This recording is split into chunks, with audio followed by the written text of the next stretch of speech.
we right where we belong, man. You know what I'm saying? I woke up at I think 178 today. You know what I mean? So the weight feel good. You know, my energy's high.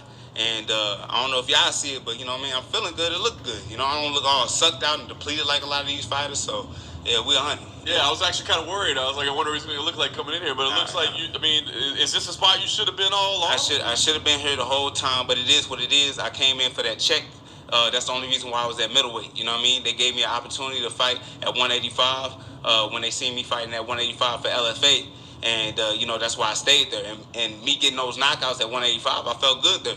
Because a lot of people don't realize I didn't cut any weight to get to middleweight. You know, so I walked around 185, 183, you know, and I was just able to walk into that cage and just be me. But now I actually have to, I wouldn't say sacrifice, but actually be disciplined on what I eat with my nutrition. But it's better for me, you know what I mean?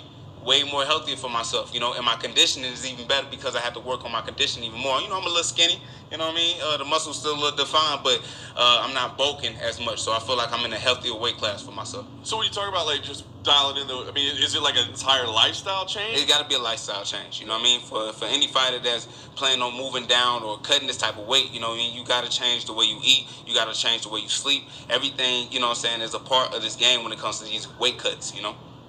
Was it the setbacks that forced you to make this decision, or did you kind of know that you were going to get Yeah. I got tired of getting knocked out. I ain't gonna lie to you. Yeah, man, being at 185, you know, you got a lot of heavy hitters out there, you know. But one thing about me, mentally, I'm not scared to fight anybody. But sometimes that's the problem. So it's not about being scared, it's about being smart, you know. So right now, I feel like me being at 170, I feel like even though I took losses at 185, they prepared me for these moments at welterweight. The resistance and the strength that I was dealing with at 185, man, I'm about to run past these dudes at welterweight. Let's get this money.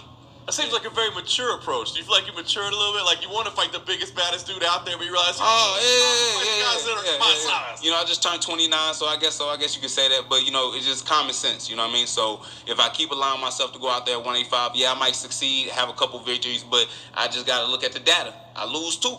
You know what I mean? So I just look at that data like, hey, I'm not trying to be a 50-50 fighter. You know, I want to be, you know, undefeated this year. You know what I mean? Not take no losses and make my way up to that welterweight belt.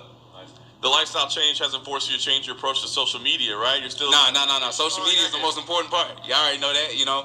And I feel like, you know, my biggest thing I learned from you guys, you know, is constant work every day, man. Being able to push yourself out there or promote other people and stuff like that. So right now my mind has changed and it's been shifted, not as just a fighter, but as a businessman when it comes to my platform.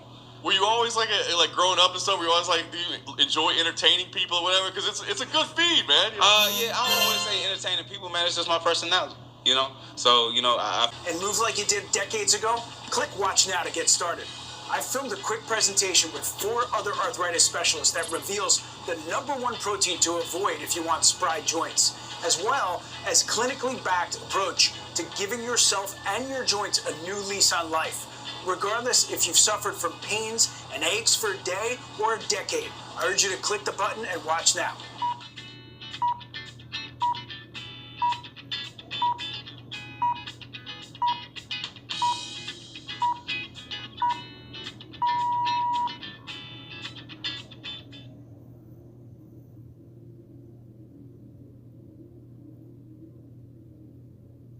Yes, sir.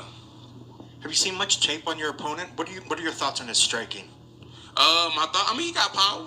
You know what I mean? Everybody got power until that second round and third round show up. But, you know, that's it. You know, I just can't allow this kid to touch me, you know what I'm saying, in the beginning of the rounds because all his finishes come by the first, you know? So that's it.